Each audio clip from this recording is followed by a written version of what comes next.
professor Juarez, né, ensinando a filhos de famílias ricas e tal, acumulando experiência, etc. E quando é que se dá, então, essa vinda para Natal? Olha, houve um professor na escola de engenharia que motivou muita gente, né? Todos esses cientistas de Pernambuco, Ricardo Parmeira, Fernando Souza Barros, foram meus contemporâneos, alguns colegas de classe. E ele tinha o dom de motivar. Era um orador nato e um cientista nato. Para o tempo era um cientista de grande valor. E ele encaminhou muita gente para a ciência. O Leite Lopes, Hervásio de Carvalho, Samuel McDowell, Wallace Neto, uma das maiores sumidades daquele tempo, e hoje em dia é respeitado na física nos Estados Unidos. Ele O próprio Mário Schoenberg, não é? Mário Schoenberg. Mário Schoenberg, desde o ginásio pernambucano, ele foi do ginásio pernambucano. Está vendo? Professor Juarez, e o Manfredo Perdigão também é desse grupo, né? Agora, houve alunos que nunca apareceram, ninguém nem sabia que eles iam dar para cientistas, e são hoje cientistas de primeira linha. O caso desse Manfredo Perdigão. Era um aluno comum, ninguém não ligava para nada, não dava importância a nada, e ninguém esperava que ele desse. É um matemático brilhante. Perfeito. Mas aí, então, retomando a pergunta, professor, qual é o momento em que o senhor vem para Natal e o que é que motivou a sua vinda para Natal? O que motivou minha vinda para Natal foi o seguinte: apareceu um emprego aqui na base naval. E então, ora, naquele tempo, um emprego. Mas qual era a sua função na base naval? Eu fui chefe do escritório técnico. Nós estávamos construindo o porto, tem lá um porto, 300 metros de casa acostável, e o dique. E então eu vim para cá exatamente por isso. Mas cheguei num dia e no outro dia montei talvez o primeiro cursinho vestibular aqui no Rio Grande do Norte. É mesmo? É. E aí já... Havia um químico, qual é o nome dele? Não me lembro. Herculano. Está entendendo? Que na casa do estudante nós começamos. Agora... Foi o primeiro cursinho? Um dos primeiros, certamente. Não, foi o primeiro, porque Herculano ensinava sem ser... Avulso. Avulso. Era um excelente professor. Mas eu tomei conta do cursinho dele e muita gente boa que está aí formada, médicos e pessoas de outras profissões. Talvez nem lembre que passou pelo cursinho. Passaram pelo cursinho, sabe? Perfeito.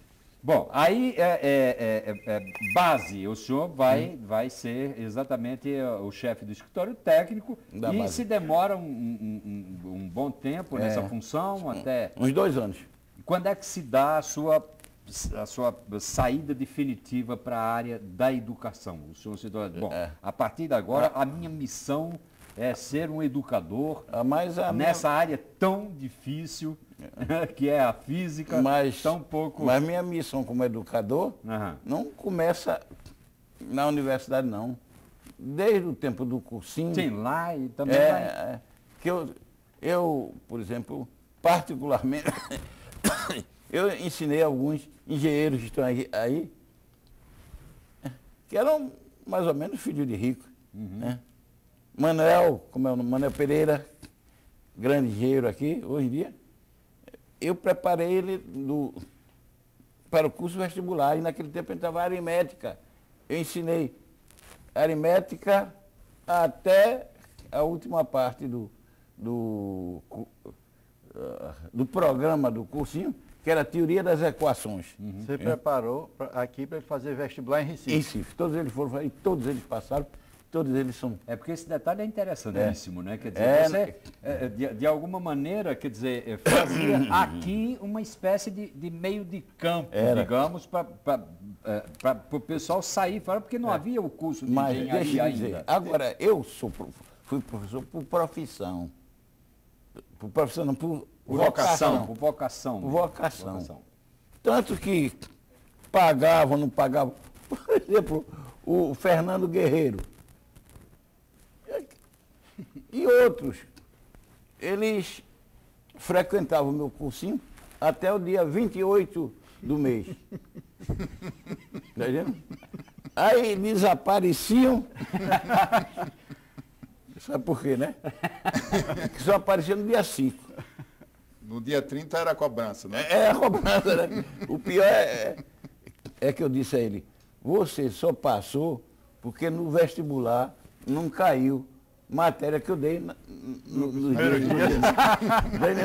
Ótimo, ótimo. Mas, de toda maneira, o senhor, com a sua vocação de professor, se sentia recompensado demais, por o êxito demais, do seu demais. aluno. Demais, né? demais. Enfim. Mas isso é uma compensação para o professor. Olha aqui, dois produtos Estão aí. levaram cascudo. Eu e Liaci tivemos sorte que assim que acabamos o científico naquela época, É verdade. imediatamente foi criado o vestibular para a escola de engenharia. Foi. Foi muita sorte nossa. Mas Pois é. talvez antes disso é bom falar sobre a movimentação para a criação da universidade, toda aquela organização, toda aquela articulação que houve para a criação da escola de engenharia. Juarez esteve no centro do furacão de tudo isso. Tive, sim. E há professores, profissionais dignos de elogio. O doutor Onofre Lopes, eu rendo homenagem a ele pela persistência, pela perseverança e pela vontade de elevar o nível intelectual do Estado. Está percebendo? Perfeito. É. Perfeito.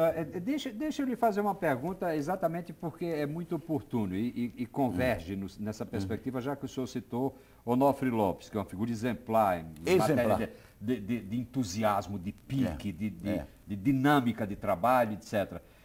As suas expectativas deviam ser muito fortes, não era, professor Juarez? Porque quando o senhor chegou aqui, vindo de outra realidade como a recifense, e tentando passar isso, de alguma maneira o senhor conseguiu para os seus alunos, Liaci e Joaquim Elias aqui presentes, atestam isso constantemente, etc. Então, é um pouco como se caísse a sopa no mel, não é? Nesse momento aí, e aí o senhor embarca mesmo, como o Liaci lembrou muito bem, nessa aparente aventura de criar a universidade, curso de engenharia, etc. Muita gente que trabalhou no começo dessa universidade. Vou me lembrar de um, Veríssimo de Mello. Aquilo era uma mão de obra, um intelectual, né? E uma mão de obra a toda prova. De modo que, em várias reuniões, havia muitas pessoas que vinham dar a sua contribuição. Inclusive, vou lembrar um deles, era o padre Nivaldo Monte, né? Dom Nivaldo. Dom Nivaldo, aquele homem de grande saber. E grandes figuras, Otto Guerra. Otto Guerra, né? Otto Guerra, exatamente. O Vamar Furtado, toda uma geração, né, que trabalhou nessa perspectiva. Agora, quanto ao curso de engenharia, nunca lhe pareceu que houvesse um certo ceticismo da parte das pessoas? Criar um curso de engenharia aqui, quem é que vai dar aulas nesse curso, etc. O senhor enfrentou esse tipo de coisa? Uma certa desconfiança? Meus colegas... E com o seu temperamento, que é esse temperamento de briga, às vezes explosivo, às vezes... Demais. Como é que o senhor administrava isso? Meus amigos ficavam com raiva de mim por causa do meu entusiasmo. É mesmo? O professor Milton Dantas, que morreu, saudosa memória, foi aluno brilhante na escola de engenharia, engenheiro brilhante. E eu passei um tempo em Currais Novos. E ele é de Parelhas. Ele passava sempre no carro, aí parava na minha casa para conversar. Dizia, Milton, vamos fazer uma força pela futura escola de engenharia. Eu não acredito, Juarez. Eu não acredito. Mas, Milton, você pode prestar uma grande contribuição. Mas ele cético, eu digo.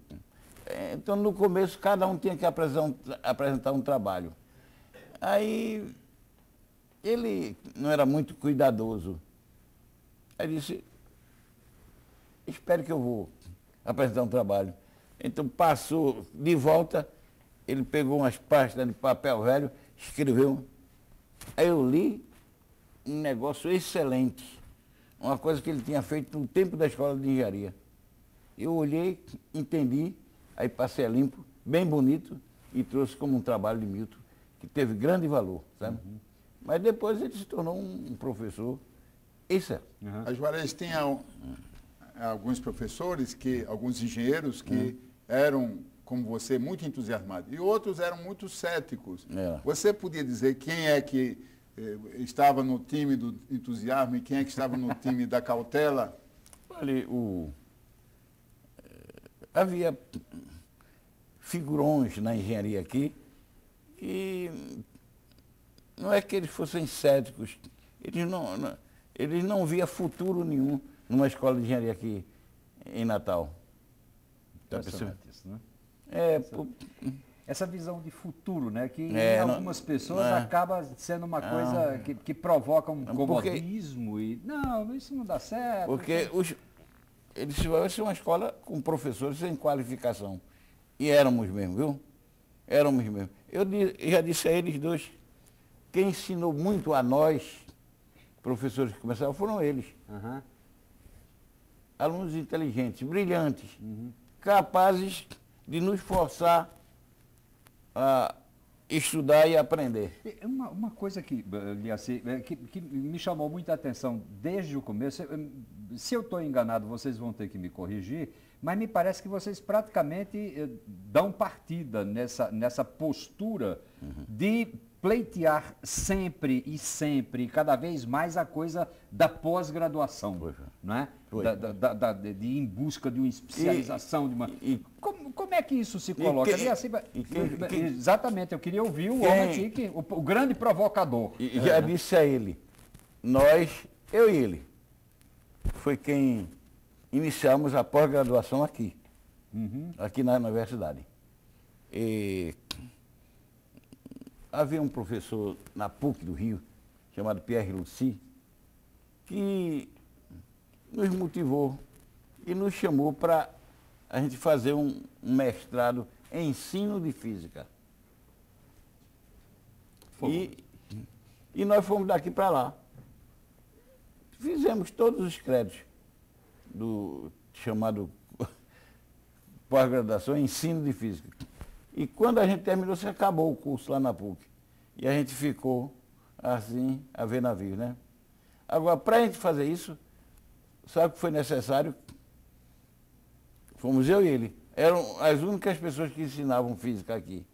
Então, só houve um jeito. Foi a gente suspender por 2 anos o curso de física na universidade. Não teve física porque nós estávamos estudando no Rio. É impressionante isso. Professor, eu vou lhe pedir para a gente interromper um pouco, fazer um pequeno intervalo. E ao retornarmos, nós vamos acompanhar essa trajetória, de alguma maneira já comentada por professor Liaci num programa anterior, essa saga de criação do Instituto de Física e os desdobramentos extraordinários que decorrem exatamente dessa luta desses abnegados. Daqui a pouco nós retornamos.